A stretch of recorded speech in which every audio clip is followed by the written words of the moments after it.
What's up, my comic-loving friends? I have a question. What is the best-selling comic of all time? Well, maybe you've wondered about that question. Maybe you know the answer. Perhaps you don't. But what are the other top-selling comics of all time? So today we're going to take a look at this from Screen Rant, the 10 best-selling comics of all time. Some might surprise you. Some might not surprise you, but we're going to take a look at it. So this is going to break it down for us.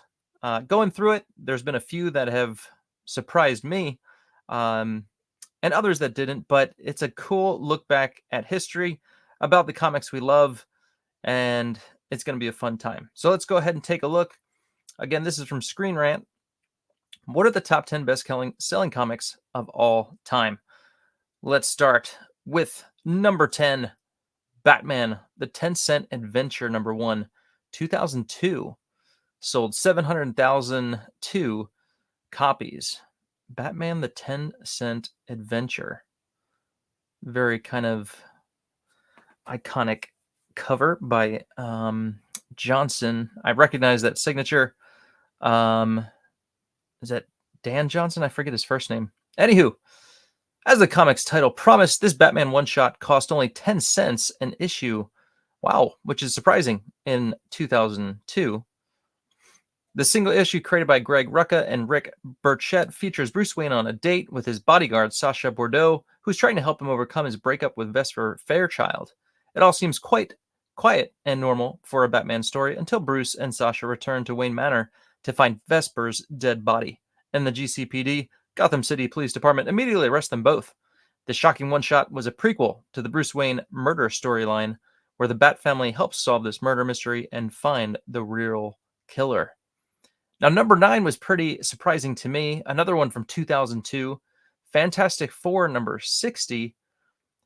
And we got some Mike Wieringo, or Ringo, the late Mike Ringo, as you know him.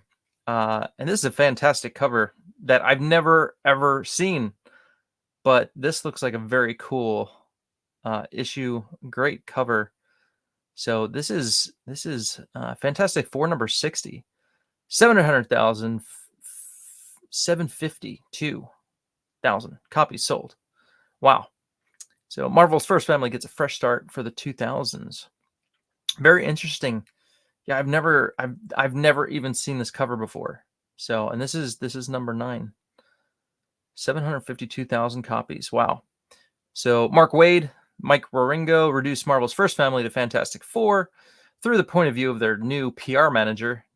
The manager, Mr. Schertzer, is tasked by the Fantastic Four's advertising department to help boost the superheroes team's failing public image. They could use some of that today with the movies. Mr. Schertzer spends an entire week with the Four as they go through life, fight crime, and struggle with their personal problems. This issue is seen as a return to form for the Fantastic Four, as they are presented less as superheroes and more like a group of friends who became family after a series of unfortunate comic events. Selling more than 700,000 copies means that there is still demand to see the Fantastic Four presented as relatable humans first and gaudy super celebrities second. Yes, indeed. We all want to see the Fantastic Four given a nice treatment on the screen and on the page, but hopefully on the screen coming soon. We shall see. All right, here we go. Marvel Comics number 1. Here you go. 1939. Bam. 10 cents an issue. This is the one that started it all.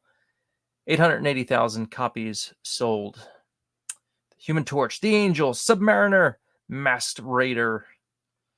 Very cool. Featuring Kazar the Great, 12 pages of jungle adventures. I love how they just they'll throw in other stuff in those old comics. You'll get a little bit of this, a little bit of that. Action, mystery, adventure. So the first issue of Marvel Comics was published by Timely Comics, later known as the Marvel Entertainment Company. Fans know today. This comic, written and drawn by Carlos Burgos, a name I've never heard of until now, introduces the world to Marvel's first superpowered beings, including the Human Torch. However, this isn't the Johnny Storm Fantastic Four version fans know and love, but rather an android with free will created by Dr. Phineas Horton during World War II. This comic also introduces fans to characters such as Kazar the Great and the Submariner Namor. A great first start for Marvel Comics. All right, number 7. Here's one you guys know. After Star Wars went to Marvel, after DC and Dark Horse, Star Wars, number 1, 2015. This is just 7 years ago. Actually, 8. 2015, yep, 8. 1 million copies sold. 1,073,000 copies sold. Wow.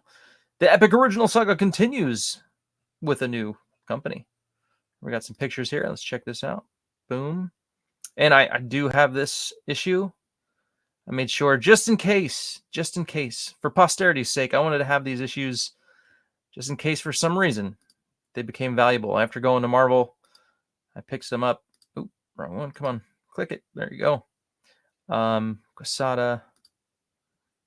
That's a cool cover right there. Nice, Campbell. So there you go. Yeah, I Lennial U did some issues. I have the Stuart Immonen issues. Great art, good fun there. But there you go. Jason Aaron and John Cassidy worked together with Marvel Comics to create this continuation of the original 1977 Star Wars. This best-selling first issue takes fans through the events after Luke Skywalker destroys the Death Star and the Empire is after him and his allies. The story features Luke, Leia, Han, Solo, Chewie, 3PO, R2-D2 working to free innocents from the Empire until they're intercepted by Darth Vader. This comic was released in January 2015, the same year Star Wars: The Force Awakens arrived in December, and Star Wars fans were ready to celebrate. This new wave of Star Wars comics meant to flesh out the original trilogy characters, worked wonders for comic sales. Then we come to number 6, Spawn, number 1, 1992, 1,700,000 copies sold. A new hellish hero debuts for the 1990s with early Image, and as you guys know, Spawn would become the highest, the most copies sold for any independent comic of its time, with 1,700,000 copies sold. So this is quite a landmark issue. Yeah, so congratulations, Todd McFarlane, highest selling independent comic of all time. You guys are probably all very familiar with Spawn. Definitely, it was interesting. I was just telling a guy today, I was at a comic shop doing a signing, and I was telling him, I collected all the early issues of Spawn. I was collecting all the early issues of all of Image Comics. So I got Youngblood, I got Wildcats, blah, blah, blah, Deathblow, you name it. I was collecting all that stuff. And I had like probably 1 to 15, 1 through 15 of Spawn. And I sold them in high school to a guy who I don't even remember what we traded for, but he gave me something. And then I regretted it, years later, because I was like, man, I had all that. And the funny thing was, I never read it. I had all those issues of Spawn, and I never read them. And so then I started to read them later, and I'm like, oh man, these are pretty good. And it might have been when Greg Capullo was doing it, but I started to get into it, and then I was like, crap, I can't go back to the beginning now. So I had to go and rely on the collected editions. But yeah, so I regretted it. I've since gotten Spawn number 1 again.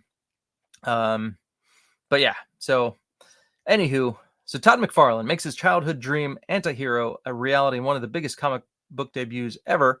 Spawn number 1, published by Image Comics, instantly sold more than 1 million copies at launch. The story begins with Spawn struggling to remember his past life as Al Simmons while killing criminals with his demonic abilities given to him by the king of hell, Melbolja. Spawn's big debut, did big business for Hollywood with the release of a 1997 Spawn HBO series and live-action film. With a Spawn reboot movie in production, it is indeed. This necro demon proves that fans are always ready to support a new and edgy superhero. So, and then following right up on that, number 5, Spider-Man number 1 from 1990, as you'll remember, Todd McFarlane did, and that sold 2,500,000 copies. Whoa, which was huge at the time. So in 1990, this would have been the all-time highest selling comic of all time. It would have been. And that's 1990, Spider-Man #1. And then he goes and he breaks that record with well, he didn't break that record, but he got it for the highest selling independent comic of all time. But so Todd McFarlane holds 2 of these records so far. Well done, sir. So Spawn #1, Torment, part 1 of 5. You guys are probably familiar with this as well. Best known for being the official artist behind the symbiote villain anti-hero Venom, and he had been working for Marvel and Spider-Man comics since the late 1980s. The variant cover of 1990's Spider-Man #1, showing Spider-Man tangled in a giant web of spiders, has become an iconic piece of Marvel artwork. Indeed, and this has been homaged over and over and over again. The comic story features Peter Parker enjoying his marriage with MJ and life as Spider-Man, while about to do battle with his old foe, the Lizard. This comic was McFarlane's opportunity to give Spider-Man fans a darker storyline involving a returning villainess, Calypso, controlling the Lizard to commit murder. And yeah, that comic is definitely, it's rough, it's rugged, it's got some awesome, just big in your face panels, and it was probably pretty what do you call it when it's new for the time? I feel like McFarlane was pushing the boundaries there for a bit, and it's probably just epic for its time. But that brings us to #4, and you guys probably all own this comic as well. The Death of Superman, Superman #75, 1993, 3 million copies sold. So this is #4, 3 million copies sold. Superman #75. Here's some more pictures. Let's check these out. Boom, boom, boom. And I believe, was this, no, I'm trying to think, was this the issue that came bagged? It was like in its own little bag. I think it is. I think I still have it in the bag. I'm trying to remember. It's either the one where he comes back after he dies, or it's this one, but one of them is in a bag. It might be this one because I feel like I have not opened it, but I can't remember. Anywho, a pretty epic battle. I love the artwork. Some great stuff. Dan Jurgens and Brett Breeding. Brett Breeding. Sorry, it's small. I can't read it. But yeah, pretty cool artwork. Doomsday. Some fantastic shots there. That's awesome. Okay, so in this heartbreaking issue, DC's newest supervillain, Doomsday, stop doing that, does the impossible and kills the Man of Steel. 1993 Superman #75 by Dan Jurgens and Brett Breeding features the climactic battle between the Justice League and the indestructible Doomsday. The entire world, including the Daily Planet's Lois Lane and Jimmy Olsen, watches as the last line of defense, Superman, fights Doomsday with their battle shaking the earth itself. There we go. However, the monster proves too much for the Man of Steel, and one final dual punch takes both out Doomsday and Superman. The splash page of Lois cradling Superman's dead body, the tattered red cape, and the bloody S variant cover live forever in comic book history as the day when the greatest superhero in fiction was actually killed. Ho ho ho! Or was he? Indeed. All right, here we go. Adventures of Superman 500. Back from the dead. So this is 1993 again. Adventures of Superman 500. 4,200,000 copies sold. Crazy. Crazy time. The Reign of Superman storyline begins. So here's 2 books in 1993.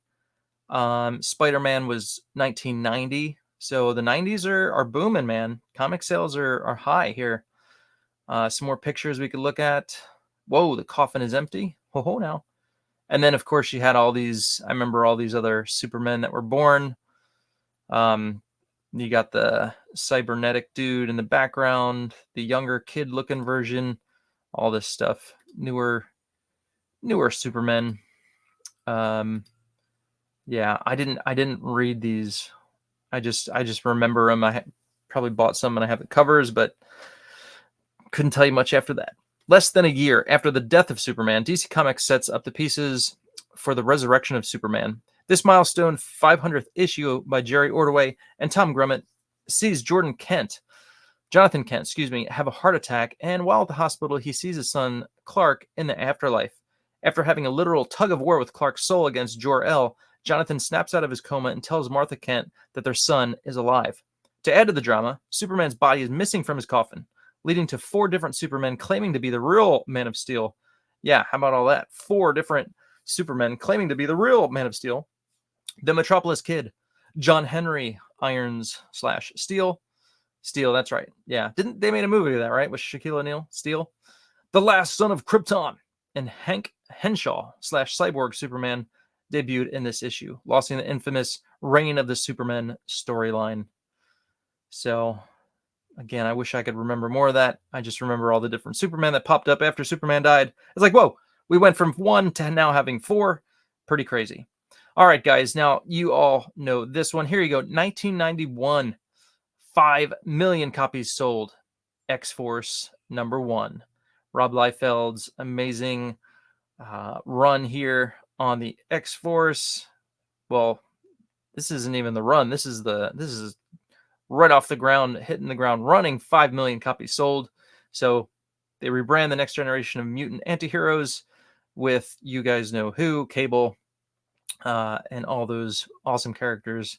Got Boom Boom, Wolfsbane, and all that. So Todd McFarlane breaks the record in 1990 with Spider-Man #1. And then here comes Rob Liefeld, hot on his tail. 3 years later, boom, crushing it. 5 million copies sold. So 1991, here you go. Rob Liefeld would be holding the record because, let's see, that's #2. Then we scroll down. Okay. Yep. 1991, X-Men #1, 8,186,000 copies sold. So the question would be, okay, released 2 months after the X-Force rebranding, X-Men #1 establishes 2 new rosters for the Xavier Institute team. I'm kind of skipping ahead, but I wanted to see because you gotta figure, right? So, Todd McFarlane, all these guys are pals, they're buddies. McFarlane crushes the record, and then it's like, oh man, and then here comes Liefeld, boom, crushing that. 5 million copies sold, and then we'll get to #1, but yeah, Jim Lee takes the gold. So here we go. X-Force, the second best-selling comic of all time, rebooted the New Mutants into X-Force with their own solo series, X-Force #1 by Fabian Nicieza, hope I'm saying that right, and Rob Liefeld. Features the mutants Cable, Domino, Shatterstar, Feral, Boom Boom. Oh, Feral. I thought it was Wolfsbane. That was the other one from X Factor. Feral, Boom Boom, Cannonball, and Warpath battling the dangerous Mutant Liberation Front. Cable formed X-Force to keep the New Mutants united as a ruthless task force that had no rules or regulations like the X-Men. The team would eventually cross paths with the Eternals, the Brotherhood of Mutants, and have an eternal love-hate relationship with Deadpool. Selling more than 5 million copies, X-Force #1 was one of the first big changes to the X-Men 1990s lineup. However, the biggest change to the X-Men would come just a few months later. Again, man, the 90s were booming. Booming, booming, booming. And here you have this awesome, iconic cover by Rob Liefeld. Inked it himself. But yeah, this is cool stuff. And I gotta hand it to Liefeld, creating all these just iconic characters, and they've all stuck around. They've all withstood the test of time. Yeah, I mean, say what you will about Rob Liefeld, say what you will about his funky hands and how he holds weapons weird, but he's created all these awesome characters. He's got great layouts. His stuff is pretty stinking awesome. Anyway, so here you go. #1. Now you guys probably aren't too shocked, but I had to look this up because I just wanted to see, all right, is X-Men #1 still the highest best-selling comic of all time? And indeed it is. 8 million copies sold. That's just crazy. So Chris Claremont's swan song for the X-Men. And of course, this other iconic cover. Just sweet. And this is only 1/4 of it, as we've looked at. If you guys want to check out my other video, we look at the cover. We look at X-Men #1, the black and white inks from the X-Men Artist Edition. But the highest selling comic of all time. Here you go.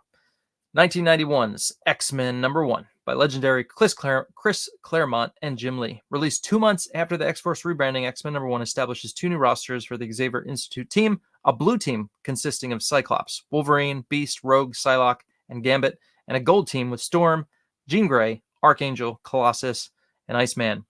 This new era comic also features Magneto recruiting mutants to his Asteroid M project and introducing fans to the Acolytes, Magneto's rabid supporters.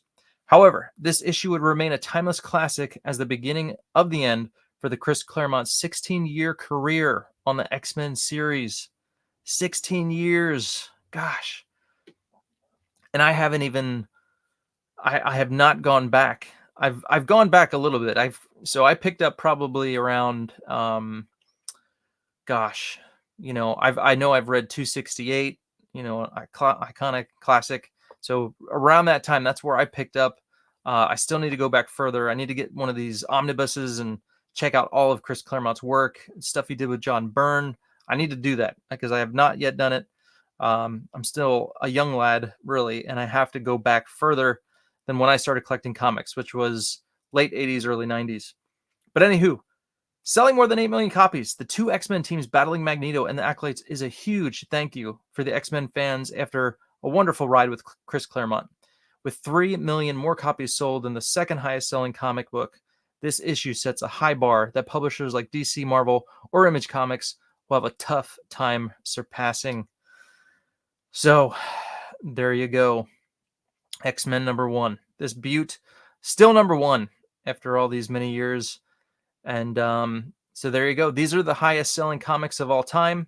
So 1991, 1991, 1993. So 1993 was the latest of all these. Because, 1993 was Superman #75. And then again, 1993, The Adventures of Superman 500 after the death. So that is the latest if you go back in time. So that's 93. So that's 20 years, 30 years. 30 years. So after 30 years, nothing's even really is not coming too close to breaking that 8 million record. Pretty fantastic. Well, there you have it, guys. Top 10 comics, highest selling comics of all time. I'm personally glad it's Jim Lee. I love his artwork. He's been a huge inspiration on myself and my art. And when I started collecting comics, he was it, man. He was the best of the best, and love his stuff. Still do. And but congrats to all these guys. You got Rob Liefeld, you got Todd McFarlane, you got Jim Lee, all those guys, and they founded Image.